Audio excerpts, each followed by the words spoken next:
kim ertalabda 100 marta la ilaha illalloh vahdahu la sharika lah lahul mulku va lahul hamdu va huva ala kulli shay'in qodir na aytsa kalima tavhidni, shu kunning kecha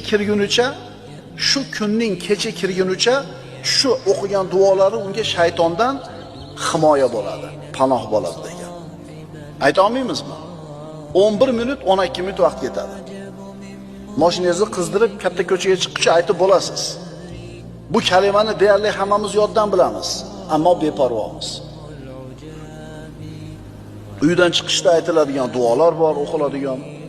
Uyqudan avval, keyin o'qiladigan duolar bor. Oyatul kursini o'qish bor. Umuman Alloh taoloning zikri shaytonni nari qiladi. Sababi shayton al-xonnas, ya'ni Alloh zikr qilinsa orqaga chekinadi. Alloh taolo o'zi panoh bersin shaytonning sharridan. Alloh taolo Qur'onda shunday marhamat qiladi. Astagfirullah. Va imma yanzaghannaka minash shaytoni nazghun fasta'id billahi innahu huwas samiul alim.